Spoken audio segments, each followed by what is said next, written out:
ದೇವರಿಗೆ ಸ್ತೋತ್ರವಾಗಲಿ. ದೇವರಿಗೆ ಅಮೂಲ್ಯರು, ಅತಿ ಪ್ರಿಯರು, ಘನವಂತರಾದ ಪ್ರಿಯ ದೇವರ ಮಕ್ಕಳೇ, ಬನ್ನಿರಿ ಪ್ರಿಯರೇ, ಈ ದಿನ ಈ ಸಮಯ ನಾವು ಧ್ಯಾನಿಸಲಿರುವಂಥ ದೇವರ ವಾಕ್ಯ ಜೀವ ನೀಡುವ, ರಕ್ಷಣೆ ನೀಡುವ, ಬೆಳಕು ನೀಡುವ, ಶಾಂತಿ ನೀಡುವ, ದೇವದೂತರ ರಕ್ಷಣೆಯನ್ನು ನೀಡುವ ದೇವರ ವಾಕ್ಯ ಪ್ರಿಯರೇ. ಅಂಶ, ನೀವು ಪವಿತ್ರ ಆತ್ಮ ಪ್ರೇರಿತರಾಗಿ.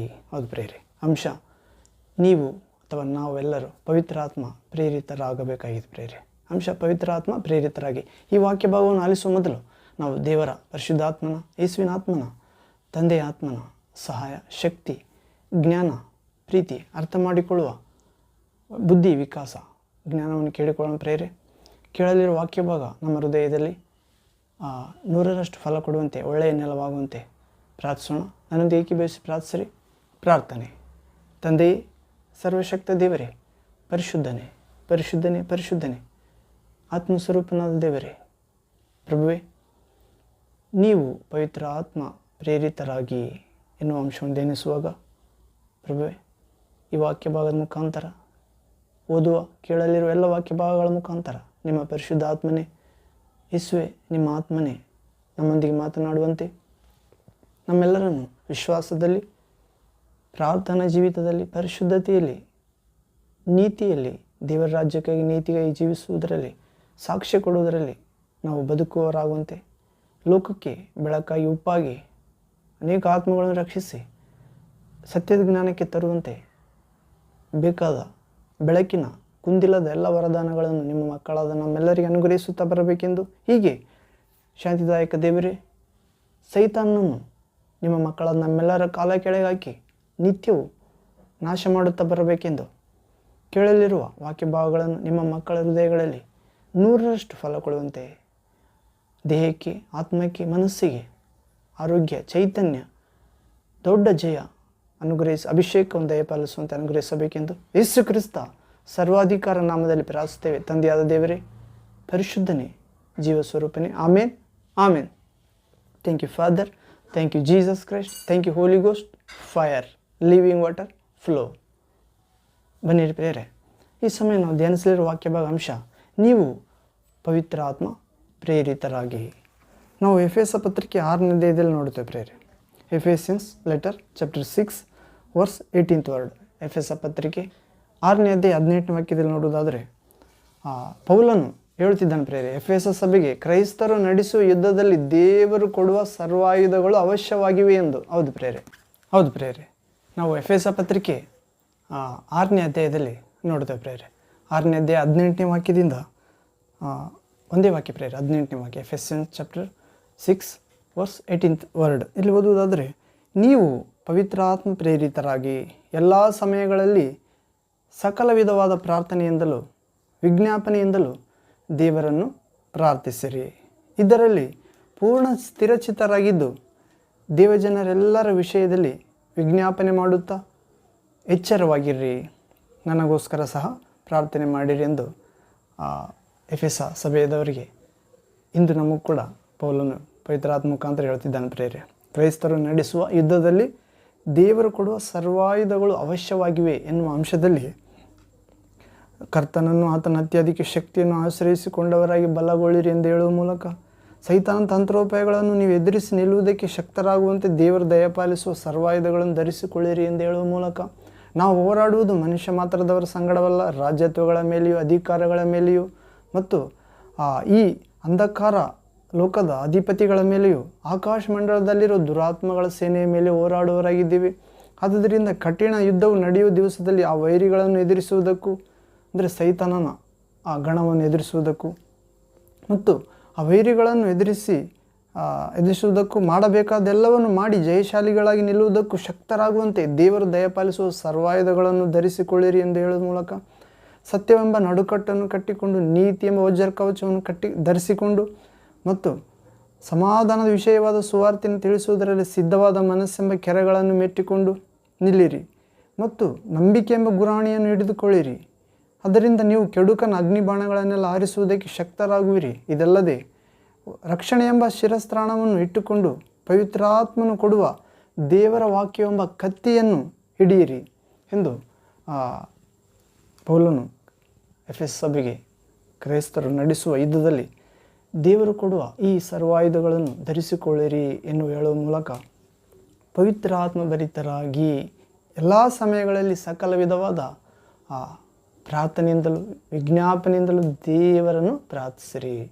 ದೇವರಲ್ಲಿ ಪೂರ್ಣ ಸ್ಥಿರಚಿತ್ತರಾಗಿದ್ದು ದೇವಜನರೆಲ್ಲರ ವಿಷಯವಾಗಿ ವಿಜ್ಞಾಪನೆ ಮಾಡುತ್ತಾ ಎಚ್ಚರವಾಗಿರಿ ಎಂದು ಹೇಳ್ತಿದ್ದಾನೆ ಪ್ರೇರೆ. ಹೌದು, ನಾವು ಪವಿತ್ರಾತ್ಮ ಬಗ್ಗೆ ಇನ್ನು ನೋಡುವುದಾದ್ರೆ ಪ್ರೇರೆ, ನಾವು ಒಂದನೇದಾಗಿ ಪವಿತ್ರಾತ್ಮ ಪ್ರೇರಿತರಾಗಿ ಎಂದು ಹೇಳ್ತಿದ್ದಾನೆ ಯಾರು? ಪೌಲನು. ನಾವು ಯೂದ ಪತ್ರಿಕೆ 1ನೇ ಅಧ್ಯಾಯ 20ನೇ ವಾಕ್ಯದಲ್ಲಿ ನೋಡೋದಾದರೆ, ಯೂದ ಒಂದೇ ಪತ್ರಿಕೆ ಇರ್ತದೆ, ಒಂದೇ ಗ್ರಂಥ, 20ನೇ ವಾಕ್ಯ ಇರುತ್ತದೆ. ಅಲ್ಲಿ ನೋಡೋದಾದರೆ ಜೂಡ್ ವರ್ಡ್ 20 ವರ್ಡ್ ಇಲ್ಲಿ ಓದುವುದಾದರೆ, ನಿತ್ಯ ಜೀವಕ್ಕಾಗಿ ನಮ್ಮ ಕರ್ತನಾದ ದೇವರಾತ್ಮ ಇಲ್ಲದವರಾಗಿದ್ದಾರೆ. ಯಾರು ಪ್ರೇರೆ? ಪ್ರಾಕೃತ ಮನುಷ್ಯರು ಮತ್ತು ಬೀಳಾಮನ ಭ್ರಾಂತಿಯಿಂದ ತುಂಬಿ ಇವರು ಕಾಯಿನನ ಮಾರ್ಗವನ್ನು ಹಿಡಿದವರು, ದ್ರವ್ಯ ಸಂಪಾದನೆಗೋಸ್ಕರ ಬೀಳಾಮನ ಭ್ರಾಂತಿಯಲ್ಲಿ ಪೂರ್ಣವಾಗಿ ಮುಳುಗಿದವರು, ಕೋರಹನಂತೆ ಎದುರು ಮಾತುಗಳನ್ನಾಡಿ ನಾಶವಾಗಿ ಹೋಗತಕ್ಕವರು ಆಗಿದ್ದಾರೆ. ಯಾರು ಪ್ರೇರೆ? ಸುಳ್ಳು ಬೋಧಕರು, ಸಭೆಯೊಳಗೆ ಕಳ್ಳತನದಿಂದ ಸೇರಿದ ಸುಳ್ಳು ಬೋಧಕರ ಬಗ್ಗೆ ಹೇಳುತ್ತಾ ಕೊನೆಯಲ್ಲಿ 20ನೇ ವಾಕ್ಯದಲ್ಲಿ ಹೇಳ್ತಿದ್ದಾನೆ ಪ್ರೇರೆ, ಇವರು ದೇವರಾತ್ಮ ಇಲ್ಲದವರಾಗಿದ್ದಾರೆ ಪ್ರೇರೆ. ಯಾರು? ಹಣದಾಶೆಗಾಗಿ ಸೇವೆ ಮಾಡುವವರು. ಅದು ಪ್ರೇರೆ, ದೇವರಾತ್ಮ ಇಲ್ಲದವರಾಗಿದ್ದಾರೆ ಪ್ರೇರೆ. ನೀವಾದರೂ ನಿಮಗಿರುವ ಅತಿ ಪರಿಶುದ್ಧವಾದ ಕ್ರಿಸ್ತ ನಂಬಿಕೆಯನ್ನು ಆಧಾರ ಮಾಡಿಕೊಂಡು ಭಕ್ತಿಯಲ್ಲಿ ವೃದ್ಧಿಯನ್ನು ಹೊಂದುತ್ತಾ ಪವಿತ್ರಾತ್ಮ ಪ್ರೇರಿತರಾಗಿ ಪ್ರಾರ್ಥನೆ ಮಾಡುತ್ತಾ. ಅದು ಪ್ರೇರೆ, ನಾವು ಸಭೆಯೊಳಗೆ ಕಳ್ಳತನದಿಂದ ಸೇರಿದ ಬೋಧಕರ ವಿಷಯದ ಎಚ್ಚರಿಕೆಯಾಗಿದ್ದು ಪ್ರೇರೆ. ಕಾಯಿನನಂತೆ ದ್ರವ್ಯ ಸಂಪಾದನೆ, ಬೀಳಾಮನಂತೆ ಭ್ರಾಂತಿಯಲ್ಲಿ ಪೂರ್ಣವಾಗಿ ಮುಳುಗಿದ್ದವರ ನಾವು ಗೊಡವಾಗಿ ಬೋಧನೆಗೆ ಹೋಗದೆ, ಕೋರಹನಂತೆ ಎದುರು ಮಾತುಗಳನ್ನಾಡಿ ನಾಶವಾಗಿ ಹೋಗತಕ್ಕವರ ಆಗಿರದೆ ನಾವು ದೇವರಾತ್ಮ ಭರಿತರಾಗಿರಬೇಕೆಂದು ವಾಕ್ಯ ಹೇಳುತ್ತಿದೆ. ಯೂದ ಹೇಳ್ತಿದ್ದಾನೆ, ಯೇಸುವಿನ ಶಿಷ್ಯನು. ಅವರು ದೇವರಾತ್ಮ ಇಲ್ಲದವರು ಪ್ರೇರೆ, ಬೀಳಾಮನ ಭ್ರಾಂತಿಯಲ್ಲಿ ಹೋದವರು, ಕೋರಹನಂತೆ ದಂಗೆ ಹೇಳುವವರು. ಹೌದು, ಸಭೆಯೊಳಗೆ ಸೇರಿದ ಉಳಿಯಿಟ್ಟಿನ ಬೋಧನೆ ಪ್ರೇರೆ. ನಾವು ಅವರಂತೆ ಆಗದೆ ದೇವರ ಆತ್ಮ ತುಂಬಿದವರು ಮತ್ತು ಅತಿ ಪರಿಶುದ್ಧವಾದ ನಾವಾದರೂ ನಮಗಿರುವ ಅತಿ ಪರಿಶುದ್ಧವಾದ ಕ್ರಿಸ್ತ ನಂಬಿಕೆಯನ್ನು ಆಧಾರ ಮಾಡಿಕೊಂಡು ಭಕ್ತಿಯಲ್ಲಿ ವೃದ್ಧಿ ಹೊಂದುತ್ತಾ ಪ್ರೇರೆ. ಅತಿ ಪರಿಶುದ್ಧವಾದ ಕ್ರಿಸ್ತ ನಂಬಿಕೆಯಲ್ಲಿ ಆಧಾರ ಮಾಡಿಕೊಳ್ಬೇಕು ಪ್ರೇರೆ. ಹಣವನ್ನು ಆಧಾರ ಅಲ್ಲ, ಕೋರಹನಂತೆ ದಂಗೆ ಹೇಳುವ ಸೇವಕರ ಆಧಾರ ಮಾಡಿಕೊಳ್ಳಲ್ಲ. ಬೀಳಾಮನ ಭ್ರಾಂತಿ ಹಣ ಸೇವೆಯೇ ದೇವ ಸಾಧನ, ಹಣ ಸೇವೆ ಎಂದು ಭಾವಿಸುವವರಿಗೋಸ್ಕರ ಅವರಂತೆ ನಾವು ಜೀವಿಸದೆ ಅವರು ಪ್ರಾಕೃತ ಮನುಷ್ಯರ ಪ್ರೇರೆ, ದೇವರಾತ್ಮ ಇಲ್ಲದವರಾಗಿದ್ದಾರೆ. ನಾವಾದರೂ ದೇವರಾತ್ಮ ತುಂಬಿದವರು ಪ್ರೇರೆ. ನಾವಾದರೂ ನಮಗಿರುವ ಅತಿ ಪರಿಶುದ್ಧವಾದ ಕ್ರಿಸ್ತ ನಂಬಿಕೆಯನ್ನು ಆಧಾರ ಮಾಡಿಕೊಳ್ಳಬೇಕೆಂತ ಭಕ್ತಿಯಲ್ಲಿ ಅಭಿವೃದ್ಧಿ ಹೊಂದುತ್ತಾ ಪವಿತ್ರಾತ್ಮ ಪ್ರೇರಿತರಾಗಿ ಪ್ರಾರ್ಥನೆ ಮಾಡಬೇಕೆಂದು ಹೇಳ್ತಿದ್ದಾನೆ. ಮತ್ತು 21ನೇ ವಾಕ್ಯ, ನಿತ್ಯ ಜೀವಕ್ಕಾಗಿ ನಮ್ಮ ಕರ್ತನಾದ ಯೇಸು ಕ್ರಿಸ್ತನ ಕರುಣೆಯನ್ನು ಎದುರು ನೋಡುತ್ತಾ ನಿಮ್ಮನ್ನು ದೇವರ ಪ್ರೀತಿಯಲ್ಲಿ ಕಾಪಾಡಿಕೊಳ್ಳಿರಿ. ಪ್ರೇರೆ, ನಿತ್ಯ ಜೀವಕ್ಕಾಗಿ ನಮ್ಮ ಪ್ರಭು ಯೇಸು ಕ್ರಿಸ್ತನ ಕರುಣೆಯನ್ನು ಎದುರು ನೋಡುತ್ತಾ ದೇವರ ಪ್ರೀತಿಯಲ್ಲಿ ಕಾಪಾಡಿಕೊಳ್ಳಬೇಕೆಂದು ಹೇಳ್ತಿದ್ದಾನೆ.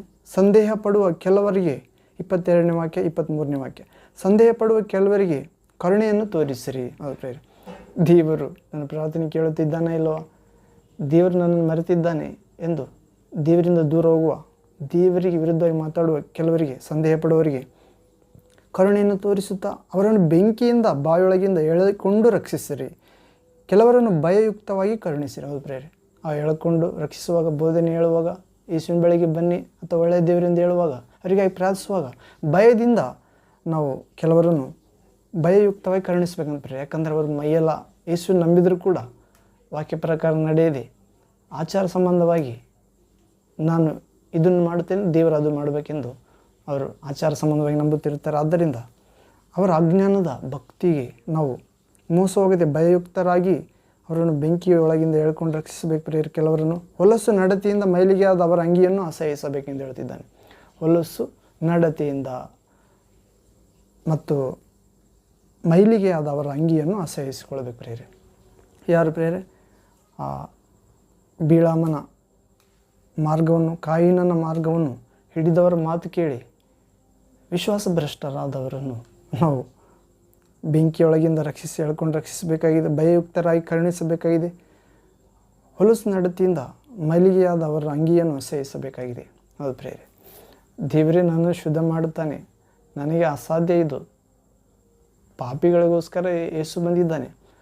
ನಾನು ಪಾಪ ಬಿಡೋಕ್ಕಾಗ್ತಿಲ್ಲ, ನಾನು ಮಾಡುತ್ತೇನೆ, ದೇವರಲ್ಲಿ ಕ್ಷಮಾಪಣೆ ಕೇಳಿಕೊಂಡ್ರೆ ಕ್ಷಮಿಸ್ತಾನೆ ಎಂದು ದೇವರಿಂದ ದಿನೇ ದಿನೇ ಕಠಿಣ ಹೃದಯ ಆಗುತ್ತಾ, ಕಲ್ಲಾದ ಹೃದಯ ಆಗುತ್ತಾ, ಕೆಟ್ಟ ಮನಸ್ಸಾಕ್ಷಿಗೆ ಹೋಗುತ್ತಿರುವವರನ್ನು ಕರುಣಿಸಬೇಕು ಪ್ರಿಯರೇ. ಸಂದೇಹ ಪಡುತ್ತಿದ್ದಾರೆ ದೇವರ ವಿಷಯದಲ್ಲಿ ಎಂದು ಹೇಳ್ತಿದ್ದ ವಾಕ್ಯ.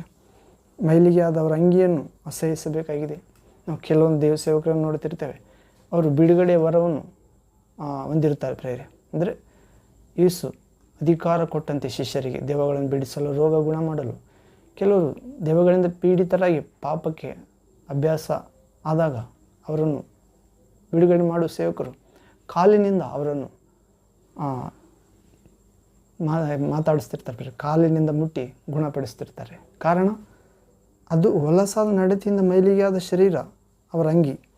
ಅದರಿಂದ ಅಸಹಿಸಿ ಭಯಯುಕ್ತವಾಗಿ ಕರುಣಿಸ್ತಿದ್ದಾರೆ. ಹೌದು ಪ್ರೇರೆ, ನಾವು ಕೂಡ ಎಲ್ಲರ ಮೇಲೆ ಕೈ ಹಿಡಿದಲ್ಲ ಪ್ರೇರೆ, ಕೆಲವೊಂದು ಜನರ ಮೇಲೆ ಭಯಯುಕ್ತರಾಗಿ ಪ್ರಾರ್ಥಿಸಬೇಕಾಗಿದೆ. ಭಯಯುಕ್ತರಾಗಿ ಹೊಲಸು ನಡತೆಯಿಂದ ಮೈಲಿಗೆಯಾದವರನ್ನು ಅಂಗಿಯನ್ನು ಅಸಹಿಸಬೇಕಾಗಿದೆ. ಈ ಪ್ರೇರೆ ಪವಿತ್ರಾತ್ಮ ಪ್ರೇರಿತರಾಗಿ ಎನ್ನುವ ಅಂಶವನ್ನು ನಾವು ನೋಡುತ್ತಿದ್ದೇವೆ. ಒಂದನೇದು ಪವಿತ್ರಾತ್ಮ ಪ್ರೇರಿತರಾಗಿ ಪ್ರೇರೆ. ಎಫೆಸ ಪತ್ರಿಕೆ 6ನೇ ಅಧ್ಯಾಯ 18ನೇ ವಾಕ್ಯದಲ್ಲಿ 5 ವಿಷಯಗಳು ಬರ್ತವೆ ಪ್ರೇರೆ. ಆ ಒಂದೇ 18ನೇ ವಾಕ್ಯದಲ್ಲಿ 5 ವಿಷಯಗಳು. ಒಂದನೇದು ನೀವು ಅಂದರೆ ಯೇಸುವಿನಲ್ಲಿ ವಿಶ್ವಾಸ ಇಟ್ಟಿರುವ ನಾವು ಪವಿತ್ರಾತ್ಮ ಪ್ರೇರಿತರಾಗಿ, ಒಂದನೇದು ಪ್ರೇರೆ. ಎರಡನೇದು ಎಲ್ಲ ಸಮಯಗಳಲ್ಲಿ ಪ್ರಾರ್ಥಿಸುವುದು. ಮತ್ತು ಮೂರನೇದು ಸಕಲ ವಿಧವಾದ ಪ್ರಾರ್ಥನೆಯಿಂದಲೂ ವಿಜ್ಞಾಪನೆಯಿಂದಲೂ ದೇವರನ್ನು ಪ್ರಾರ್ಥಿಸುವುದು ಪ್ರೇರೆ. ಮತ್ತು ಇದರಲ್ಲಿ ಪ್ರಾರ್ಥಿಸುವಾಗ ಪೂರ್ಣ ಸ್ಥಿರಚಿತ್ತರಾಗಿದ್ದು ದೇವಜನರೆಲ್ಲರ ವಿಷಯವಾಗಿ ವಿಜ್ಞಾಪನೆ ಮಾಡಬೇಕಂತ ಪ್ರೇರೆ. ನಾಲ್ಕನೇದು ವಿಜ್ಞಾಪನೆ ಪ್ರೇರೆ. ಪವಿತ್ರಾತ್ಮ ಪ್ರೇರಿತರಾದ ನಾವು ದೇವರಿಗಾಗಿ ಪ್ರಾರ್ಥನೆ ಮಾಡಬೇಕು, ಅನ್ಯ ಜನರಿಗಾಗಿ ಪ್ರಾರ್ಥನೆ ಮಾಡಬೇಕಂತ ನೋಡಿದೆವು. ಈಗಲೇ ವಿಧಾನ ಪತ್ರಿಕೆ ನಿತ್ಯ ಜೀವಕ್ಕಾಗಿ ನಾವು ಪ್ರಾರ್ಥನೆ ಮಾಡಬೇಕು. ಕ್ರಿಸ್ತ ನಂಬಿಕೆಯನ್ನು ಆಧಾರ ಮಾಡಿಕೊಂಡು ಭಕ್ತಿ ವೃದ್ಧಿಯನ್ನು ಹೊಂದುತ್ತಾ ಪವಿತ್ರಾತ್ಮ ಪ್ರೇರಿತರಾಗಿ ಪ್ರಾರ್ಥನೆ ಮಾಡಬೇಕು.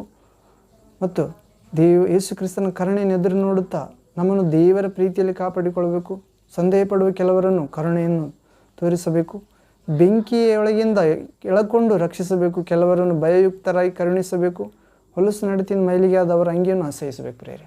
ಹೀಗೆ ಒಂದನೇದು ಪವಿತ್ರಾತ್ಮ ಪ್ರೇರಿತರಾಗಿ ಯೇಸು ಕ್ರಿಸ್ತ ಕರುಣೆಯನ್ನು ಎದುರು ನೋಡುತ್ತಾ ಪವಿತ್ರಾತ್ಮ ಭರಿತರಾಗಿ ಪ್ರಾರ್ಥಿಸಬೇಕಾದ ಪ್ರೇರೆ. ಎರಡನೇದು ಸಕಲ ವಿಧವಾದ ಪ್ರಾರ್ಥನೆಯಿಂದಲೂ ಎಲ್ಲ ಸಮಯ ಪ್ರೇರೆ. ಎರಡನೇದು ಎಲ್ಲ ಸಮಯ ಪವಿತ್ರಾತ್ಮ ಭರಿತಾಗಿ ಪ್ರಾರ್ಥನೆ ಮಾಡಬೇಕು. ಮೂರನೇದು ಸಕಲ ವಿಧವಾದ ಪ್ರಾರ್ಥನೆಯಿಂದ ವಿಜ್ಞಾಪನೆಯಿಂದ ದೇವರನ್ನು ಪ್ರಾರ್ಥಿಸಬೇಕು. ಇದರಲ್ಲಿ ಪೂರ್ಣ ಸ್ಥಿರಚಿತ್ತರಾಗಿರಬೇಕು. ದೇವಜನರೆಲ್ಲರ ವಿಷಯದಲ್ಲಿ ಅದು ಪ್ರೇರೆ ನಾವು ಪವಿತ್ರಾತ್ಮ ಪ್ರೇರಿತರಾಗಿ ಎಲ್ಲ ಸಮಯದಲ್ಲಿ ಸಕಲ ವಿಧವಾದ ಪ್ರಾರ್ಥನೆ ದೇವಜನರಿಗಾಗಿ ವಿಷಯದಲ್ಲಿ ನಾವು ಪ್ರಾರ್ಥಿಸಬೇಕು ಮತ್ತು ವಿಜ್ಞಾಪನೆ ಮಾಡಬೇಕು ಪ್ರೇರೆ. ಪವಿತ್ರಾತ್ಮ ಪ್ರೇರಿತರಾಗಿ ವಿಜ್ಞಾಪನೆ ಮಾಡಬೇಕು. ಐದನೇದಾಗಿ ಎಚ್ಚರವಾಗಿರ್ಬೇಕು ಪ್ರೇರೆ. ನಾವು ಪವಿತ್ರಾತ್ಮ ಪ್ರೇರಿತರಾದಾಗ ಒಂದನೇದು ನೋಡಿದೆವಲ್ಲ ಪ್ರೇರೆ, ದೇವರ ಆತ್ಮದ ತುಂಬಿದವರಾಗಿ ನಾವಾದರೂ ನಮಗಿರುವ ಅತಿ ಪರಿಶುದ್ಧವಾದ ಕ್ರಿಸ್ತ ನಂಬಿಕೆಯನ್ನು ಆಧಾರ ಮಾಡಿಕೊಂಡು ಮತ್ತು ಭಕ್ತಿಯಲ್ಲಿ ಅಭಿವೃದ್ಧಿಯನ್ನು ಹೊಂದುತ್ತಾ ಪವಿತ್ರಾತ್ಮ ಪ್ರೇರಿತರಾಗಿ ಪ್ರಾರ್ಥನೆ ಮಾಡಬೇಕು ಪ್ರೇರೆ. ಅತಿ ಪರಿಶುದ್ಧವಾದ ಕ್ರಿಸ್ತ ನಂಬಿಕೆಯನ್ನು ಆಧಾರ ಮಾಡಿಕೊಂಡು ಭಕ್ತಿಯಲ್ಲಿ ಅಭಿವೃದ್ಧಿಯನ್ನು ಹೊಂದುತ್ತಾ ಪವಿತ್ರಾತ್ಮ ಭರಿತರಾಗಿ ಪ್ರಾರ್ಥನೆ ಮಾಡಬೇಕು. ಒಂದನೇದು ಎಲ್ಲ ಸಮಯಗಳಲ್ಲಿ ಪ್ರಾರ್ಥನೆ ಮಾಡಬೇಕು. ಸಕಲ ವಿಧವಾದ ಪ್ರಾರ್ಥನೆ ಮಾಡಬೇಕು. ವಿಜ್ಞಾಪನೆ ದೇವರನ್ನು ಪ್ರಾರ್ಥಿಸಬೇಕು. ಪೂರ್ಣ ಸ್ಥಿರಚಿತ್ತರಾಗಿರಬೇಕು ಇದರಲ್ಲಿ ದೇವಜನರ ವಿಷಯದಲ್ಲಿ. ಮತ್ತು ವಿಜ್ಞಾಪನೆ ಮಾಡಬೇಕು ಪ್ರೇರೆ ಪವಿತ್ರಾತ್ಮ ಭರಿತರಾಗಿ. ಮತ್ತು ಎಚ್ಚರವಾಗಿರ್ಬೇಕು ಪ್ರೇರೆ. ವಿಶೇಷವಾಗಿ ಪವಿತ್ರಾತ್ಮ ಭರಿತರಾದಾಗ ಲೌಕಿಕ ವಿಷಯಗಳಿಗೆಲ್ಲ ದೇವರ ಚಿತ್ತವನ್ನು ನೆರವೇರಿಸುವುದಕ್ಕಾಗಿ ನಾವು ಪ್ರಾರ್ಥಿಸಬೇಕು. ದೇವರ ರಾಜ್ಯಕ್ಕಾಗಿ, ನೀತಿಗಾಗಿ ಯಾವ ಅನುಕೂಲವಾದವುಗಳು ಅವುಗಳಿಗಾಗಿಯೇ ಪ್ರಾರ್ಥಿಸಬೇಕಾಗಿದೆ ಪ್ರೇರೆ. ಲೌಕಿಕತೆಗೆ ಸಂಬಂಧಪಟ್ಟವುಗಳಲ್ಲ ಪ್ರೇರೆ. ಸದಾಕಾಲ ಇರುವ ದೇವರ ಚಿತ್ತಕ್ಕಾಗಿ, ಆತ್ಮಗಳ ರಕ್ಷಣೆಗಾಗಿ ಅದು ಪ್ರೇರೆ. ಸತ್ಯದ ಜ್ಞಾನಕ್ಕೆ ಸೇರುವಂತೆ ಎಲ್ಲ ಜನರು ಇದಕ್ಕೆ ಪ್ರಾರ್ಥಿಸಬೇಕಾಗಿದೆ. ನೀವು ಪವಿತ್ರಾತ್ಮ ಪ್ರೇರಿತರಾಗಿ ಎನ್ನುವ ಅಂಶದಲ್ಲಿ ಒಂದನೇದಾಗಿ ನೋಡಿದೆವು ಪ್ರೇರೆ. ನಾವು ಪವಿತ್ರಾತ್ಮ ಪ್ರೇರಿತರಾಗಿ ಎಲ್ಲ ಸಮಯ ಸಕಲ ವಿಧ ಪ್ರಾರ್ಥನೆಯಿಂದ ವಿಜ್ಞಾಪನೆ ದೇವರಿಗೆ ಪ್ರಾರ್ಥಿಸಿ ಪೂರ್ಣ ಸ್ಥಿರಚಿತ್ತರಾಗಿರಬೇಕು. ದೇವಜನರ ವಿಷಯದಲ್ಲಿ ಪ್ರಾರ್ಥಿಸುತ್ತಾ ವಿಜ್ಞಾಪನೆಯಲ್ಲಿ ಪವಿತ್ರಾತ್ಮ ಭರಿತರಾಗಿ ವಿಜ್ಞಾಪನೆ ಮಾಡಬೇಕು. ಪವಿತ್ರಾತ್ಮ ಭರಿತರಾಗಿ ಎಚ್ಚರಿಕೆ ಆಗಿರಬೇಕು ಪ್ರೇರೆ. ಹೀಗೆ ನಾವು ಇನ್ನೊಂದು ವಾಕ್ಯ ನೋಡೋದಾದರೆ ಲೂಕನ ಸುವಾರ್ತೆ 18ನೇ ಅಧ್ಯಾಯ 1ನೇ ವಾಕ್ಯ ಪ್ರೇರೆ. Luke gospel chapter 18 verse first word. ಮೊದಲನೇದಾಗಿ ಪವಿತ್ರಾತ್ಮ ಪ್ರೇರಿತರಾಗಿ ಎನ್ನುವ ಅಂಶದಲ್ಲಿ ನಮ್ಮ ಅತಿ ಪರಿಶುದ್ಧವಾದ ನಂಬಿಕೆ, ಕ್ರಿಸ್ತನಲ್ಲಿರೋ ನಂಬಿಕೆಯನ್ನು ದಿನನಿತ್ಯ ಅಭಿವೃದ್ಧಿ ಮಾಡಿಕೊಳ್ಳುತ್ತಾ ಪವಿತ್ರಾತ್ಮ ಪ್ರೇರಿತರಾಗಿ ಪ್ರಾರ್ಥಿಸಬೇಕು ಪ್ರೇರೆ. ಎರಡನೇದು, ಎಲ್ಲ ಸಮಯಗಳಲ್ಲಿ ಪ್ರಾರ್ಥಿಸಬೇಕು. ಯೇಸು ಕ್ರಿಸ್ತನ ಹೇಳಿದಾನ ಪ್ರೇರೆ. ಲೂಕನ ಸುವಾರ್ತೆ 18ನೇ ಅಧ್ಯಾಯ 1ನೇ ವಾಕ್ಯದಲ್ಲಿ ಪೀಠಿಕೆ ನೋಡುವುದಾದರೆ, ಯೇಸು ಪ್ರಾರ್ಥನೆ ವಿಷಯದಲ್ಲಿ ಅನ್ಯಾಯಗಾರನಾದ ನ್ಯಾಯಾಧಿಪತಿಯ ಸಾಮ್ಯದ ಮೂಲಕ ಉಪದೇಶ ಮಾಡಿದ್ದು. ಯೇಸು ಪ್ರಾರ್ಥನೆ ವಿಷಯದಲ್ಲಿ ಅನ್ಯಾಯಗಾರನಾದ ಅಧಿಪತಿಯ ಸಾಮ್ಯದ ಮೂಲಕ ಉಪದೇಶ ಮಾಡ್ತಾನೆ ಪ್ರೇರೆ. ಒಂದು ಊರಲ್ಲಿ ಅನ್ಯಾಯಗಾರನಾದ ನ್ಯಾಯಾಧಿಪತಿ ಇದ್ದ. ಆತ ದೇವರಿಗೆ ಭಯಪಡುವಾತನಲ್ಲ, ಮನುಷ್ಯರಿಗೆ ಭಯಪಡುವಾತನಲ್ಲ. ಅದು ಪ್ರೇರೆ. ಬೇಸರಗೊಳ್ಳದೆ ಯಾವಾಗಲೂ ಪ್ರಾರ್ಥನೆ ಮಾಡುತ್ತಿರಬೇಕೆಂಬುದಕ್ಕೆ ಆತನು ಅವರಿಗೆ ಒಂದು ಸಾಮ್ಯವನ್ನು ಹೇಳಿದನು. ಅದೇನೆಂದರೆ, ಒಂದಾನೊಂದು ಊರಿನಲ್ಲಿ ಒಬ್ಬ ನ್ಯಾಯಾಧಿಪತಿ ಇದ್ದನು. ಅವನು ದೇವರಿಗೆ ಹೆದರದೆ ಮನುಷ್ಯರನ್ನು ಲಕ್ಷ್ಯ ಮಾಡದಿದ್ದವನು. ಅದೇ ಊರಿನಲ್ಲಿ ಒಬ್ಬ ವಿಧವೆ ಇದ್ದಳು. ಆಕೆಯು ಅವನ ಬಳಿಗೆ ಬಂದು ನ್ಯಾಯ ವಿಚಾರಣೆ ಮಾಡಿ, ನನ್ನ ವಿರೋಧಿಯಿಂದ ನನ್ನನ್ನು ಬಿಡಿಸು ಎಂದು ಹೇಳಿಕೊಳ್ಳುತ್ತಿದ್ದಳು. ಅವನು ಸ್ವಲ್ಪ ಕಾಲ ಮನಸ್ಸು ಕೊಡಲಿಲ್ಲ. ಆದರೆ ಆಮೇಲೆ ಅವನು, ನಾನು ದೇವರಿಗೆ ಹೆದರುವವನಲ್ಲ, ಮನುಷ್ಯರನ್ನು ಲಕ್ಷ್ಯ ಮಾಡುವವನಲ್ಲ. ಆದರೂ ಈ ವಿಧವೆ ನನ್ನನ್ನು ಕಾಡುತ್ತಾ ಬರುವುದರಿಂದ ಈಕೆ ನ್ಯಾಯವನ್ನು ವಿಚಾರಿಸಿ ತೀರ್ಪು ಮಾಡುವೆನು. ಇಲ್ಲವಾದರೆ ಈಕೆಯು ಬಂದು ನನ್ನ ಕಡೆಗೆ ನನ್ನನ್ನು ದಣಿಸಾಳು ಎಂದು ತನ್ನೊಳಗೆ ಅಂದುಕೊಂಡನು. ಯೇಸು ಸ್ವಾಮಿಯು ಈ ಸಾಮ್ಯವನ್ನು ಹೇಳಿದ ಮೇಲೆ, ಅನ್ಯಾಯಗಾರನಾದ ಈ ನ್ಯಾಯಾಧಿಪತಿ ಅಂದುಕೊಂಡದ್ದನ್ನು ಆಲೋಚಿಸಿಕೊಳ್ಳಿರಿ. ದೇವರಾದುಕೊಂಡವರು ಆತನಿಗೆ ಹಗಲು ರಾತ್ರಿ ಮೊರೆ ಇಡುವಲ್ಲಿ ಆತನು ಅವರ ವಿಷಯದಲ್ಲಿ ತಡ ಮಾಡಿದರೂ ಅವರ ನ್ಯಾಯವನ್ನು ತೀರಿಸದೇ ಇರುವನೇ?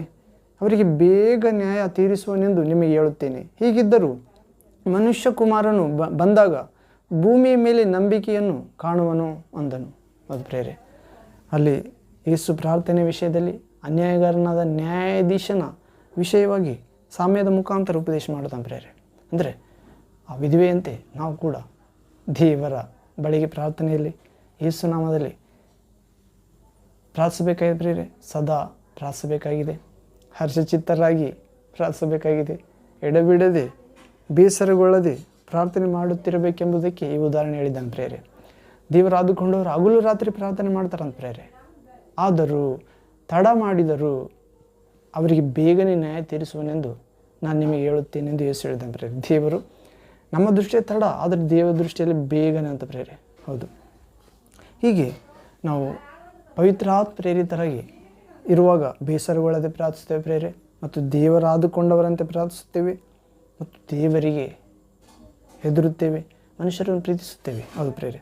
ಹೀಗೆ ಪವಿತ್ರಾತ್ಮ ಪ್ರೇರಿತರಾಗಿ ಎನ್ನುವ ಅಂಶದಲ್ಲಿ ನಾವು ಇನ್ನೊಂದು ವಾಕ್ಯ ನೋಡುವುದಾದರೆ ಲೂಕನ ಸುವಾರ್ತೆ 21ನೇ ಅಧ್ಯಾಯ 34ರಿಂದ 36ರವರೆಗೆ ಪ್ರೇರೆ. ಅದೇ ಲೂಕನ ಸುವಾರ್ತೆ 21ನೇ ಅಧ್ಯಾಯ 34ರಿಂದ 36.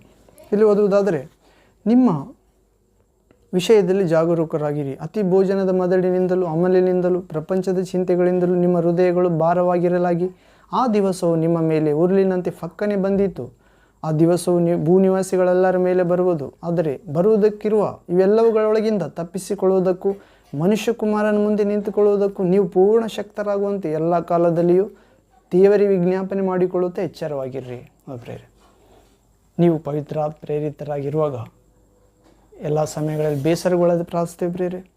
ಇಲ್ಲಿ ಯೇಸು ಕ್ರಿಸ್ತನ ಶಿಷ್ಯರಿಗೆ ಹೇಳುತ್ತಿದ್ದಾನೆ, ನಿಮ್ಮ ವಿಷಯದಲ್ಲಿ ಜಾಗರೂಕರಾಗಿರ್ರಿ. ಏನಂದರೆ, ಭೋಜನದ ಮದಡಿನಿಂದಲೂ ಅತಿ ಭೋಜನದ ಮದಡಿನಿಂದಲೂ ನಿಮ್ಮ ಹೃದಯಗಳು ಭಾರವಾಗಿರಲಾಗಿ ಆ ದಿವಸವು, ಅಂದರೆ ಯೇಸುವಿನ ಎರಡನೇ ಬರೋಣ, ಆ ದಿವಸವು ನಿಮ್ಮ ಮೇಲೆ ಉರುಳಿನಂತೆ ಫಕ್ಕನೆ ಬಂದಿತ್ತು. ನೀವು ಸಿದ್ಧ ಆಗದೇ ಇರ್ಬೋದು, ಯಾವುದೋ ಒಂದು ಪಾಪದಲ್ಲಿರ್ಬೋದು, ಲೌಕಿಕ ವಿಷಯಗಳಲ್ಲಿರ್ಬೋದು.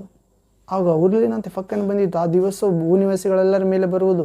ಪ್ರೇರೆ, ಭೂಲೋಕದಲ್ಲಿರುವ ಎಲ್ಲ ಜನಾಂಗಗಳವರ ಮೇಲೆ ಬರುತ್ತದೆ ಆ ದಿನ, ಯೇಸುವಿನ ಆಗಮನ. ಆದರೆ ಬರುವುದಕ್ಕಿರುವ ಇವೆಲ್ಲವುಗಳೊಳಗಿಂದ ತಪ್ಪಿಸಿಕೊಳ್ಳುವುದಕ್ಕೂ ಮನುಷ್ಯ ಕುಮಾರನ ಮುಂದೆ ನಿಂತುಕೊಳ್ಳುವುದಕ್ಕೂ ಬರುವುದಕ್ಕಿರುವ ಎಲ್ಲವುಗಳೊಳಗಿಂದ ತಪ್ಪಿಸಿಕೊಳ್ಳುವುದಕ್ಕೂ ಯಾವ್ಯಾವುಗಳು ಪ್ರೇರೆ? ಯೇಸು ಹೇಳ್ತಿದ್ದಾನೆ. ಯೇಸು ಯುಗದ ನಾಶವನ್ನು, ಸಮಾಪ್ತಿಯನ್ನು ಮುಂತಿಳಿಸುವ ವಿಷಯಗಳ ಹೇಳುವಾಗ ಅಲ್ಲಿ ರಾಜ್ಯಕ್ಕೆ ರಾಜ್ಯ ವಿರೋಧವಾಗಿ ಹೇಳುತ್ತವೆ ಮತ್ತು ಜನಕ್ಕೆ ಜನ ವಿರೋಧವಾಗಿ ಹೇಳುತ್ತವೆ. ಮಹಾಭೂಕಂಪಗಳು ಉಂಟಾಗುತ್ತವೆ, ಅಲ್ಲಲ್ಲಿ ಬರಗಾಲ, ಉಪದ್ರವಗಳು ಬರುತ್ತವೆ, ಉತ್ಪಾತಗಳು, ಆಕಾಶದಲ್ಲಿ ಮಹಾಸೂಚನೆಗಳು ತೋರುತ್ತವೆ. ಆದರೆ ಇವೆಲ್ಲವುಗಳು ನಡೆಯುವುದಕ್ಕೆ ಮುಂಚೆ ಅನೇಕ ವಿಷಯಗಳು ಹೇಳ್ತಾನೆ ಪ್ರೇರೆ. ಅಣ್ಣ ತಮ್ಮೆಂದರು ಮತ್ತು ಸಭಾಮಂದಿರಗಳಿಗೆ ನಿಮ್ಮನ್ನು ಎಳೆದುಕೊಂಡು ಹೋಗುತ್ತಾರೆ. ಒಂದೇ ಕುಟುಂಬದಲ್ಲಿ ಅಣ್ಣ ತಮ್ಮೆಂದರು ಬಾಂಧವರು ಸ್ನೇಹಿತರು ನಿಮ್ಮನ್ನು ಒಪ್ಪಿಸಿಕೊಡುವರು ಮತ್ತು ನಿಮ್ಮನ್ನು ಕೆಲವರನ್ನು ಕೊಲ್ಲಿಸುವರು. ಇದಲ್ಲದೆ ನನ್ನ ಹೆಸರಿನ ನಿಮಿತ್ತ ನಿಮ್ಮನ್ನು ಎಲ್ಲರೂ ಹಾಗೆ ಮಾಡುವರು. ಆದರೂ ನಿಮ್ಮದೊಂದು ತಲೆ ಕೂದಲಾದರೂ ನಾಶವಾಗುವುದಿಲ್ಲ. ನಿಮ್ಮ ಸೈರಣೆಯಿಂದ ನಿಮ್ಮ ಪ್ರಾಣಗಳನ್ನು ಪಡೆದುಕೊಳ್ಳುವಿರಿ. ಪ್ರೇರೆ ಹೀಗೆ ಅನೇಕ ವಿಷಯಗಳನ್ನು ಹೇಳುತ್ತಾ, ಆದರೆ ಬರುವುದಕ್ಕೆ ಇರುವ ಇವೆಲ್ಲವುಗಳಿಂದ ತಪ್ಪಿಸಿಕೊಳ್ಳುವುದಕ್ಕೂ ಮನುಷ್ಯಕುಮಾರನ ಮುಂದೆ ನಿಂತುಕೊಳ್ಳುವುದಕ್ಕೂ ನೀವು ಪೂರ್ಣ ಶಕ್ತರಾಗುವಂತೆ ಎಲ್ಲ ಕಾಲದಲ್ಲಿಯೂ ದೇವರಿಗೆ ವಿಜ್ಞಾಪನೆ ಮಾಡುತ್ತಾ ಎಚ್ಚರವಾಗಿರ್ರಿ ಎಂದು ಪ್ರಭು ಹೇಳುತ್ತಿದ್ದಾನೆ. ಯಾವಾಗ ಪವಿತ್ರ ಪ್ರೇರಿತರಾಗುತ್ತೇವೆ ಪ್ರೇರೆ ನಾವು ಇವೆಲ್ಲವುಗಳ ಮೇಲೆ ಜಯ ಸಾಧಿಸುತ್ತೇವೆ. ಮನುಷ್ಯಕುಮಾರನ ಮುಂದೆ ನಿಂತುಕೊಳ್ಳುವುದಕ್ಕೆ ನಾವು ಪೂರ್ಣ ಶಕ್ತರಾಗುತ್ತೇವೆ. ಯಾವಾಗ ಎಲ್ಲ ಕಾಲದಲ್ಲಿಯೂ ದೇವರಿಗೆ ವಿಜ್ಞಾಪನೆ ಮಾಡಿಕೊಳ್ಳುತ್ತಾ ಇರುವಾಗ ಮತ್ತು ಪೂರ್ಣ ಸ್ಥಿರಚಿತ್ತರಾಗಿ ದೇವಜನರೆಲ್ಲರ ವಿಷಯದಲ್ಲಿ, ಸೇವಕರ ವಿಷಯದಲ್ಲಿ, ವಿಶ್ವಾಸದ ವಿಷಯದಲ್ಲಿ ನಾವು ಎಚ್ಚರವಾಗಿದ್ದು ವಿಜ್ಞಾಪನೆ ಮಾಡುತ್ತಿರುವಾಗ ಇವೆಲ್ಲವುಗಳಲ್ಲಿ ನಾವು ಮನುಷ್ಯಕುಮಾರನ ಮುಂದೆ ನಿಂತುಕೊಳ್ಳುವುದಕ್ಕೆ ಶಕ್ತರಾಗುತ್ತೇವೆ. ಹೌದು ಪ್ರೇರೆ, ನೀವು ಪವಿತ್ರ ಪ್ರೇರಿತರಾಗಿ ಎನ್ನುವ ಅಂಶದಲ್ಲಿ ನಾವು ನೋಡಿದ್ದೇವೆ ಪ್ರೇರೆ. ಇನ್ನೊಂದು ವಾಕ್ಯ ನೋಡೋದಾದರೆ ನಾವು ಕೊಲಸ್ಸೆ ಪತ್ರಿಕೆ 4ನೇ ಅಧ್ಯಾಯ 2ರಿಂದ 4ನೇ ವಾಕ್ಯದವರೆಗೆ ಪ್ರೇರೆ. Colossians chapter 4 verse 2 to 4th word. ಕೊಲಸ್ಸೆ ಪತ್ರಿಕೆ 4ನೇ ಅಧ್ಯಾಯ 2ರಿಂದ 4ರವರೆಗೆ. ಇಲ್ಲಿ ಓದುವುದಾದರೆ, ಪ್ರಾರ್ಥನೆಯನ್ನು ತಪ್ಪದೆ ಮಾಡುವವರಾಗಿ ಅದರಲ್ಲಿ ಎಚ್ಚರವಾಗಿದ್ದು ದೇವರಿಗೆ ಕೃತಜ್ಞತಾ ಸ್ತುತಿ ಮಾಡಿರಿ. ಇದಲ್ಲದೆ ನಮಗೋಸ್ಕರವೂ ಪ್ರಾರ್ಥನೆ ಮಾಡಿರಿ. ಕ್ರಿಸ್ತನ ವಿಷಯದಲ್ಲಿ ದೇವರು ತಿಳಿಯಪಡಿಸಿದ ಸತ್ಯಾರ್ಥವನ್ನು ಪ್ರಸಂಗಿಸುವುದಕ್ಕೆ ಆತನು ಅನುಕೂಲವಾದ ಸಂದರ್ಭವನ್ನು ನಮಗೆ ದಯಪಾಲಿಸಿ ನಾನು ಅದನ್ನು ಹೇಳಬೇಕಾದ ರೀತಿಯಲ್ಲಿ ತಿಳಿಸುವಂತೆ ಅನುಗ್ರಹ ಮಾಡಬೇಕೆಂದು ಬೇಡಿಕೊಳ್ಳಿರಿ. ಆ ಸತ್ಯಾರ್ಥದ ನಿಮಿತ್ತವೇ ನಾನು ಸೆರೆಯಲ್ಲಿದ್ದೇನಲ್ಲ. 5ನೇ ವಾಕ್ಯ, ಸಮಯವನ್ನು ಸುಮ್ಮನೆ ಕಳೆದುಕೊಳ್ಳದೆ ಅದನ್ನು ಬೆಲೆಯುಳ್ಳದೆಂದು ಉಪಯೋಗಿಸಿ ಹೊರಗಿನವರ ಮುಂದೆ ಜ್ಞಾನವುಳ್ಳವರಾಗಿ ನಡೆದುಕೊಳ್ಳಿರಿ. ನಿಮ್ಮ ಸಂಭಾಷಣೆಯು ಯಾವಾಗಲೂ ಇಂಪಾಗಿಯೂ ರಸವತ್ತಾಗಿಯೂ ಇರಲಿ. ಹೀಗೆ ನೀವು ಯಾರ್ಯಾರಿಗೆ ಯಾವ್ಯಾವ ರೀತಿಯಲ್ಲಿ ಉತ್ತರ ಹೇಳಬೇಕು ಅದನ್ನು ತಿಳಿದುಕೊಳ್ಳಿರಿ. ಅದು ಪ್ರೇರೆ, ನೀವು ಪವಿತ್ರಾತ್ಮ ಪ್ರೇರಿತರಾಗಿ ಎನ್ನುವ ಅಂಶದಲ್ಲಿ ನಾವು ಪವಿತ್ರಾತ್ಮ ಪ್ರೇರಿತರಾಗಿರುವಾಗ ಅಥವಾ ಪವಿತ್ರಾತ್ಮ ಪ್ರೇರಿತರಾಗಬೇಕಾದ್ರೆ ಪ್ರಾರ್ಥನೆಯನ್ನು ತಪ್ಪದೆ ಮಾಡುವವರಾಗಿರ್ಬೇಕು ಪ್ರೇರೆ. ಅಥವಾ ಪವಿತ್ರಾತ್ಮ ಪ್ರೇರಿತರಾದವರು ಪ್ರಾರ್ಥನೆಯನ್ನು ತಪ್ಪದೆ ಮಾಡುವವರಾಗಿರ್ತಾರೆ ಮತ್ತು ಅದರಲ್ಲಿ ಎಚ್ಚರವಾಗಿರಬೇಕು. ದೇವರಿಗೆ ಕೃತಜ್ಞತಾ ಸ್ತುತಿ ಮಾಡಬೇಕು. ಇದಲ್ಲದೆ ನಮಗೋಸ್ಕರ ಪ್ರಾರ್ಥನೆ ಮಾಡಿ ಎಂದು ಕೊಲಸ್ಸೆ ಸಭೆಯವರಿಗೆ ಪೌಲನು ಕೇಳುತ್ತಿದ್ದಾನೆ ಪ್ರೇರೆ. ಕ್ರಿಸ್ತನ ವಿಷಯದಲ್ಲಿ ದೇವರು ತಿಳಿಯಪಡಿಸಿದ ಸತ್ಯಾರ್ಥವನ್ನು, ಅಂದರೆ ದೇವಜನರೊಂದಿಗೆ ಅನ್ಯ ಜನರು ಕೂಡ ದೇವರ ಮಹಿಮೆಯಲ್ಲಿ ಪಾಲುಗಾರರೆಂದು ಕ್ರಿಸ್ತನ ವಿಷಯದಲ್ಲಿ ದೇವರು ತಿಳಿಸಿದ ಸತ್ಯಾರ್ಥವನ್ನು ಪ್ರಸಂಗಿಸುವುದಕ್ಕೆ ದೇವರು ಪೌಲನಿಗೆ ಅನುಕೂಲವಾದ ಸಂದರ್ಭವನ್ನು ನಮಗೆ ದಯಪಾಲಿಸಿ ಅದನ್ನು ಸುವಾರ್ತೆಯನ್ನು ಹೇಳಬೇಕಾದ ರೀತಿಯಲ್ಲಿ ಅನ್ಯ ಜನರಿಗೆ ತಿಳಿಸುವಂತೆ ಆ ಪರಿಶುದ್ಧಾತ್ಮನ ಅನುಗ್ರಹವನ್ನು ನನಗಾಗಿ ಬೇಡಿಕೊಳ್ಳಿರಿ. ಆ ಸತ್ಯಾರ್ಥದ ನಿಮಿತ್ತವೇ ನಾನು ಸರಿಯಲ್ಲಿದ್ದೇನಲ್ಲ ಎಂದು ಹೇಳ್ತಿದ್ದಾನೆ. ಮತ್ತು ಸಮಯವನ್ನು ಕಳ್ಕೊಳ್ಳಬೇಡಿರಿ, ಪವಿತ್ರಾತ್ಮರಿತರಾಗಿ ಪ್ರಾರ್ಥನೆ ಮಾಡಿರಿ ಎಲ್ಲ ಸಮಯ ಎಂದು ಹೇಳ್ತಿದ್ದಾನೆ ಪ್ರೇರೆ. ಹೊರಗಿನವರ ಮುಂದೆ ಜ್ಞಾನವುಳ್ಳವರಾಗಿ ನಡೆದುಕೊಳ್ಳಿರಿ. ಸಮಯ ಸುಮ್ಮನೆ ಕಳ್ಕೊಳ್ಳದೆ ಬಹು ಬೆಲೆಯುಳ್ಳದೆಂದು ನಡೆದುಕೊಳ್ಳಿರಿ ಉಪಯೋಗಿಸಿ. ನಿಮ್ಮ ಸಂಭಾಷಣೆ ಯಾವಾಗಲೂ ದೇವರ ನಂಬಿದ ಮೇಲೆ ಪ್ರಾರ್ಥನೆ ಮಾಡುವವರ ನಿಮ್ಮ ಸಂಭಾಷಣೆ ಯಾವಾಗಲೂ ಇಂಪಾಗಿಯೂ ರಸವತ್ತಾಗಿಯೂ ಇರಲಿ. ಹೀಗೆ ಇದ್ದರೆ ನೀವು ಯಾರ್ಯಾರಿಗೆ ಯಾವ ರೀತಿಯಲ್ಲಿ ಮಾತಾಡಬೇಕು, ಯಾವ ರೀತಿ ವಾಕ್ಯ ಹೇಳಬೇಕು, ಸಾಕ್ಷಿ ಹೇಳಬೇಕೆಂದು ನೀವು ತಿಳಿದುಕೊಳ್ತೀರಿ ಎಂದು ಹೇಳ್ತಿದ್ದಾನೆ. ಹೌದು ಪ್ರೇರೆ, ಹೀಗೆ ಪವಿತ್ರಾತ್ಮ ಪ್ರೇರಿತರಾಗಿ ಎನ್ನುವ ಅಂಶದಲ್ಲಿ ಕೆಲವು ವಿಷಯ ನೋಡಿದ್ದೇವೆ ಪ್ರೇರೆ. ಇಲ್ಲಿ ಪೌಲನು ಹೇಳ್ತಿದ್ದಾನೆ, ಹೇಳಬೇಕಾದ ರೀತಿಯಲ್ಲಿ ತಿಳಿಸುವಂತೆ ಕ್ರಿಸ್ತನ ವಿಷಯದಲ್ಲಿ ದೇವರು ತಿಳಿಯಪಡಿಸಿದ ಸತ್ಯಾರ್ಥ. ಏನು ಪ್ರೇರ ಸತ್ಯಾರ್ಥ? ನಾವು ರೋಮ ಪತ್ರಿಕೆ 16ನೇ ಅಧ್ಯಾಯದಲ್ಲಿ ನೋಡ್ತೇವೆ ಪ್ರೇರೆ. Romans chapter 16 verse 26. ರೋಮ ಪತ್ರಿಕೆ 16ನೇ ಅಧ್ಯಾಯ 26ನೇ ವಾಕ್ಯ. ಇಲ್ಲಿ ಓದುವುದಾದರೆ, ದೇವ ಸ್ತೋತ್ರ ವಚನ ಎನ್ನುವ ಪೀಠಿಕೆ 26ನೇ ವಾಕ್ಯ. Romans chapter 16 verse 25-26. 16ನೇ ಅಧ್ಯಾಯ ರೋಮ 25ನೇ ವಾಕ್ಯ 26ನೇ ವಾಕ್ಯ. ಅನಾದಿಯಾಗಿ ಗುಪ್ತವಾಗಿದ್ದ ಮರ್ಮವು ಈಗ ಪ್ರಕಾಶಕ್ಕೆ ಬಂದು ನಿತ್ಯನಾದ ದೇವರ ಅಪ್ಪಣೆಯ ಪ್ರಕಾರ ಪ್ರವಾದಿಗಳ ಗ್ರಂಥಗಳ ಮೂಲಕ ಅನ್ಯ ಜನರಿಗೆ ನಂಬಿಕೆ ಎಂಬ ವಿಧೇಯತ್ವವನ್ನು ಉಂಟು ಮಾಡುವುದಕ್ಕೋಸ್ಕರ ತಿಳಿಯಪಡಿಸಿದೆ. ಪ್ರೇರೆ, ಅನಾದಿಯಾಗಿ ಗುಪ್ತವಾಗಿದ್ದ ಮರ್ಮವು ಈಗ ಪ್ರಕಾಶಕ್ಕೆ ಬಂದು ನಿತ್ಯನಾದ ದೇವರ ಅಪ್ಪಣೆಯ ಪ್ರಕಾರ ಪ್ರವಾದಿಗಳ ಗ್ರಂಥಗಳ ಮೂಲಕ ಅನ್ಯ ಜನರಿಗೆ ನಂಬಿಕೆ ಎಂಬ ವಿಧೇಯತ್ವವನ್ನು ಉಂಟು ಮಾಡುವುದಕ್ಕೋಸ್ಕರ ತಿಳಿಸಲ್ಪಟ್ಟಿದೆ. ಸುವಾರ್ತೆ ಪ್ರೇರೆ ಅನಾದಿಯಿಂದ ಗುಪ್ತವಾಗಿದ್ದ ಮರ್ಮ ಪ್ರೇರೆ ಅನ್ಯ ಜನರಿಗೆ ನಂಬಿಕೆ ಎಂಬ ವಿಧೇಯತ್ವವನ್ನು ಉಂಟು ಮಾಡುವುದಕ್ಕೋಸ್ಕರ ತಿಳಿಸಲ್ಪಟ್ಟಿದೆ. ಪ್ರಕಾಶಕ್ಕೆ ಬಂದಿರುವ ಈ ಮರ್ಮಕ್ಕೆ ಅನುಸಾರ, ಅಂದರೆ ಯೇಸು ಕ್ರಿಸ್ತನ ವಿಷಯವಾದಂಥ ನಾನು ಸಾರುವಂಥ ಸುವಾರ್ತೆಗೆ ಅನುಸಾರ ನಿಮ್ಮನ್ನು ಸ್ಥಿರಪಡಿಸುವುದಕ್ಕೆ ಶಕ್ತನಾಗಿರುವ ಜ್ಞಾನ ನಿಧಿಯಾದ ಒಬ್ಬನೇ ದೇವರಿಗೆ ಯೇಸು ಕ್ರಿಸ್ತನ ಮೂಲಕ ಯುಗ ಯುಗಾಂತರಗಳಲ್ಲಿಯೂ ಸ್ತೋತ್ರವಾಗಲಿ. ಆಮೇನ್. ಅದು ಪ್ರೇರೆ ಈ ಅನಾದಿಯಿಂದ ಗುಪ್ತವಾಗಿದ್ದ ಮರ್ಮ ಅನ್ಯ ಜನರಿಗೆ ತಿಳಿಪಡಿಸುವಾಗ ಅನುಕೂಲವಾದ ರೀತಿಯಲ್ಲಿ ನಾನು ಅವರಿಗೆ ತಿಳಿಸುವಂತೆ ನನಗಾಗಿ ಪ್ರಾರ್ಥಿಸಿರಿ, ಪವಿತ್ರಾತ್ಮ ಸಹಾಯಕ ಎಂದು ಕೊಲೊಸ್ಸೆ ಅವರಿಗೆ ಪೌಲ ಹೇಳ್ತಿದ್ದಾನೆ ಪ್ರೇರೆ. ಹೀಗೆ ಪವಿತ್ರ ಆತ್ಮ ಪ್ರೇರಿತರಾಗಿ ಎನ್ನುವ ಅಂಶದಲ್ಲಿ ಕೆಲವು ನೋಡಿದ ಪ್ರೇರೆ. ಇನ್ನೊಂದು ವಾಕ್ಯ ನೋಡೋದಾದರೆ ತಿಮೋತಿ ಪತ್ರಿಕೆ 2ನೇ ಅಧ್ಯಾಯ 1ನೇ ವಾಕ್ಯ. First Timothy chapter 2 verse first word. ಇಲ್ಲಿ ಓದುವುದಾದರೆ ಪೀಠಿಕೆ ಪ್ರೇರೆ ಸಭೆಯವರು ಕೂಡುವಾಗ ಸರ್ವಜನಗಳಿಗಾಗಿ ಪ್ರಾರ್ಥಿಸಿ ಸ್ತ್ರೀ ಪುರುಷರು ಭಕ್ತಿಪೂರ್ವಕವಾಗಿ ದೇವಾರಾಧನೆಯನ್ನು ನಡೆಸಬೇಕು. ಸಭೆಯವರು ಕೂಡುವಾಗ ಸರ್ವಜನಗಳಿಗಾಗಿ ಪ್ರಾರ್ಥಿಸಬೇಕೆಂದು ಹೇಳ್ತಿದ್ದಾನೆ ಪ್ರೇರೆ. ತಿಮೋತಿಗೆ ಪೌಲನು ಬರೀತಿದ್ದಾನೆ. ತಿಮೋತಿನೇ ಸಭೆ ಸೇರುವಾಗ ಕೂಡುವಾಗ ಸರ್ವಜನಗಳಿಗಾಗಿ ಪ್ರಾರ್ಥಿಸಿರಿ. ಸ್ತ್ರೀ ಪುರುಷರು ಭಕ್ತಿಪೂರ್ವಕವಾಗಿ ಆರಾಧನೆಯನ್ನು ನಡೆಸಬೇಕು ಪ್ರೇರೆ. ಸ್ತ್ರೀಯರ ಕಡೆ ಕೂತ್ಕೊಳ್ಬೇಕು, ಪುರುಷರ ಕಡೆ ಕೂತ್ಕೊಳ್ಬೇಕು. ಅವರು ಪುರುಷರನ್ನು ಆಕರ್ಷಣೆ ಮಾಡದಂತೆ ಇವರು ವಸ್ತ್ರ ಇರಬೇಕು ಪ್ರೇರೆ ಸ್ತ್ರೀಯರದು. ಹೀಗೆ ದೇವರ ಇದನ್ನು ಆರಾಧನೆಯನ್ನು ಭಕ್ತಿಪೂರ್ವಕ ಮಾಡಬೇಕೆಂದು ಹೇಳ್ತಿದ್ದಾನೆ.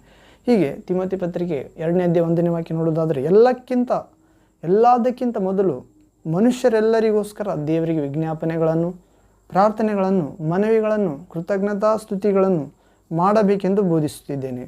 ಅದು ಪ್ರೇರೆ ಪೌಲ ತಿಮೋತಿಗೆ ಏನು ಹೇಳ್ತಿದ್ದಾನೆ? ನೀವು ಪವಿತ್ರಾತ್ಮ ಪ್ರೇರಿತರಾಗಬೇಕಾದರೆ ಅಥವಾ ಪವಿತ್ರಾತ್ಮ ಪ್ರೇರಿತರಾಗಿದ್ದರೆ ಎಲ್ಲದಕ್ಕಿಂತ ಮೊದಲು ಮನುಷ್ಯರೆಲ್ಲರಿಗೋಸ್ಕರ ಪ್ರಾರ್ಥನೆ ಮಾಡಬೇಕು ಪ್ರೇರೆ. ಅವರು ರಕ್ಷಣೆ ಹೊಂದಿ ಸತ್ಯಜ್ಞಾನಕ್ಕೆ ಸೇರುವಂತೆ ಯೇಸುವಿನಲ್ಲಿ ವಿಶ್ವಾಸ ಇಡಲು ಮತ್ತು ಯೇಸುವಿನ ವಾಕ್ಯವನ್ನು ಕೇಳಿ ಆ ವಾಕ್ಯವೇ ಸತ್ಯ, ಜೀವ, ಮಾರ್ಗ ಎಂದು ತಿಳಿಯಲು ಎಲ್ಲ ಮನುಷ್ಯರಿಗೋಸ್ಕರ ದೇವರಿಗೆ ಪ್ರಾರ್ಥನೆ ಮಾಡಿರಿ, ವಿಜ್ಞಾಪನೆಗಳನ್ನು ಮಾಡಿರಿ. ದೇವರೇ ಅವರ ಆತ್ಮಗಳನ್ನು ನರಕಕ್ಕೆ ಹೋಗದಂತೆ, ಸತ್ಯ ಸುವಾರ್ತೆ ಅವರನ್ನು ನಂಬುವಂತೆ, ಈ ಲೋಕದ ಮಿಥ್ಯೆ ದೇವರು ಅವರ ಮನೋನೇತ್ರಗಳು ಎಳೆದಿರುವ ಅಂಧಕಾರದ ಪರೆಯನ್ನು ನಾವು ಸುವಾರ್ತೆ ಹೇಳುವಾಗ ಅರಿದು ಹಾಕು ಎಂದು ವಿಜ್ಞಾಪನೆಗಳನ್ನು, ಪ್ರಾರ್ಥನೆ, ಮನವಿಗಳನ್ನು, ಒಂದು ಆತ್ಮ ನರಕಕ್ಕೆ ಹೋಗುವುದು ನಿಮ್ಮ ಚಿತ್ತ ಅಲ್ಲ, ಎಲ್ಲರೂ ರಕ್ಷಣೆ ಹೊಂದಿ ಬೆಳಕಿನ ಲೋಕಕ್ಕೆ, ಸೃಷ್ಟಿಕರ್ತನ ಲೋಕಕ್ಕೆ, ಮುಕ್ತಿಗೆ, ಸ್ವರ್ಗಕ್ಕೆ ಸೇರುವುದೇ ನಿಮ್ಮ ಚಿತ್ತ ಎನ್ನುವಂತೆ ಪ್ರಾರ್ಥನೆ, ಮನವಿಗಳನ್ನು, ಕೃತಜ್ಞತಾ ಸ್ತುತಿಗಳನ್ನು ಹೀಗೆ ಮಾಡುವುದಕ್ಕಾಗಿ ಕೃತಜ್ಞತಾ ಸ್ತುತಿ ಮಾಡಿರಿ ಎಂದು ಪ್ರಬೋಧಿಸ್ತಿದ್ದೇನೆ ಎಂದು ಹೇಳ್ತಿದ್ದಾನೆ ಪೌಲನು ತಿಮೋತಿನಿಗೆ. ಹೀಗೆ ಸಭೆ ಕೂಡುವಾಗ ಸರ್ವಜನಗಳಿಗಾಗಿ ಪ್ರಾರ್ಥಿಸಿ ಸ್ತ್ರೀ ಪುರುಷರು ಭಕ್ತಿಪೂರ್ವಕವಾಗಿ ದೇವಾರಾಧನೆಯನ್ನು ಮಾಡಿರಿ. ಆ ದೇವಾರಾಧನೆ ಸ್ತ್ರೀ ಪುರುಷರು ಮಾಡುವಾಗ ಎಲ್ಲದಕ್ಕಿಂತ ಮೊದಲು ಮನುಷ್ಯರೆಲ್ಲರಿಗೋಸ್ಕರ ಪ್ರಾರ್ಥನೆ ಮಾಡಬೇಕು, ವಿಜ್ಞಾಪನೆ ಮಾಡಬೇಕು, ಮನವಿ, ಕೃತಜ್ಞತೆ ಮಾಡಬೇಕೆಂದು ಬೋಧಿಸ್ತಿದ್ದಾನೆ ಪ್ರೇರೆ. ಹೌದು. ಹೀಗೆ ಮಾರ್ಕನ ಸುವಾರ್ತೆಯಲ್ಲಿ ಕೂಡ ನೋಡ್ತೇವೆ ಪ್ರೇರೆ. ಅಲ್ಲಿ ನೀವು ಶೋಧನೆಗೆ ಒಳಗಾಗದಂತೆ 13ನೇ ಅಧ್ಯಾಯ 33ನೇ ವಾಕ್ಯ, ನೀವು ಶೋಧನೆಗೆ ಒಳಗಾಗದಂತೆ ಎಲ್ಲ ಸಮಯಗಳಲ್ಲಿ ಪ್ರಾರ್ಥನೆ ಮಾಡುತ್ತಾ ಇರ್ರಿ ಎಂದು ಹೇಳ್ತಿದ್ದಾನೆ ಪ್ರೇರೆ. ಮಾರ್ಕನ ಸುವಾರ್ತೆ 13ನೇ ಅಧ್ಯಾಯ 33ನೇ ವಾಕ್ಯ, ಆ ಕಾಲವು ಯಾವಾಗ ಬರುತ್ತದೋ ನಿಮಗೆ ಗೊತ್ತಿಲ್ಲವಾದ್ದರಿಂದ ನೋಡಿಕೊಳ್ಳಿರಿ, ಜಾಗರೂಕರಾಗಿರಿ. ಅದು ಪ್ರೇರೆ ಯೇಸು ಕ್ರಿಸ್ತನ ಆಗಮನ ಕಾಲವು ಯಾವಾಗ ಬರುತ್ತದೋ ಗೊತ್ತಿಲ್ಲವಾದ್ದರಿಂದ ಪವಿತ್ರಾತ್ಮ ಪ್ರೇರಿತರಾದವರು ಮತ್ತು ಪವಿತ್ರಾತ್ಮ ಪ್ರೇರಿತರಾಗಬೇಕೆಂದಿರುವವರು ಆ ಸಮಯ ಯೇಸು ಕ್ರಿಸ್ತನ ಆಗಮನ ಯಾವಾಗ ಬರುತ್ತದೋ ನಿಮಗೆ ಗೊತ್ತಿಲ್ಲದ್ದರಿಂದ ನೋಡಿಕೊಳ್ಳಿರಿ, ಜಾಗರೂಕರಾಗಿರಿ ನಿಮ್ಮ ವಿಷಯದಲ್ಲಿ ಎಂದು ಹೇಳ್ತಿದ್ದಾನೆ. ಯಾಕಂದರೆ ಶೋಧನೆ ಒಳಗಾಗದಂತೆ ಎಚ್ಚರವಾಗಿದ್ದು ಪ್ರಾರ್ಥಿಸಿರಿ. 14ನೇ ಅಧ್ಯಾಯ ಮಾರ್ಕನ ಸುವಾರ್ತೆ 14ನೇ ಅಧ್ಯಾಯ 38ನೇ ವಾಕ್ಯ.